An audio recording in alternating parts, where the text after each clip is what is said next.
In April of 2018, a new haven for kids with special needs was launched in Johannesburg. Welcome to the world of Play Africa, a celebration of difference. All of us at Autism South Africa think that it is such a missing gap in the market where our families are judged in public settings, and this just creates such a wonderful opportunity for parents and families to come and be a part of a society where there's no judgment. We really started thinking, what could we do as a publicly accessible space that would bring together families? Play Africa is a play-based learning space at Constitution Hill. This first-of-its-kind investment for children with autism was revealed at the Gateway School in Ruimsig, with a VIP guest to cut the ribbon.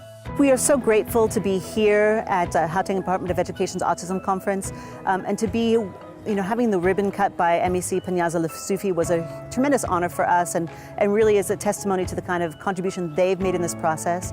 I really want to thank Play Africa and the investment that they've made, the role that they're taking to every school in our province. We realized that actually our parents needed a little bit more support, a little bit more encouragement. When I was speaking with a woman who had an 11-year-old son, and she said, over the last 11 years, I've lived a life of isolation. She said, he'd been asked to leave family restaurants. He'd been asked to leave shopping centers and grocery stores. Mine is hyperactive, and they start screaming, doing this stuff. And some people will say, hey, why are you just leaving the kid like this? People react differently because they don't understand why they are behaving the way they are behaving. Obviously, they think that there's something wrong with your child's crazy. And sometimes they will look at you like, oh, what's going on with this kid?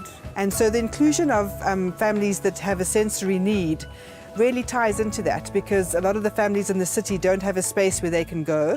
To cater to a wide range of learning styles and abilities, Play Africa designed and built its new sensory play area, inspired by examples around the world.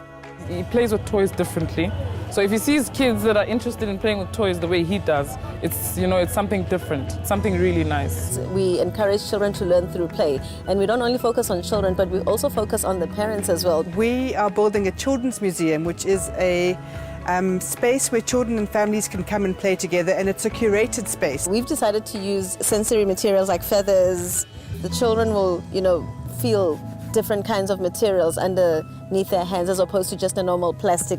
I'm glad that Play Africa came on board and said, we want to be part of this. We want to make a difference. Play Africa, a non-profit organization, is able to innovatively create these kinds of spaces purely from donations from those who share their belief that every child deserves the right to play.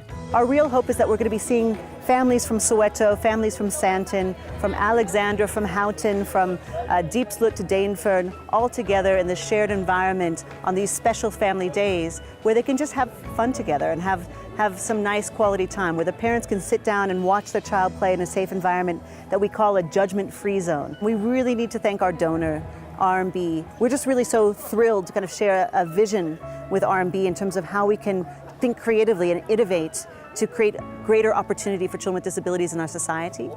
RMB, unlocking social transformation through the creative arts.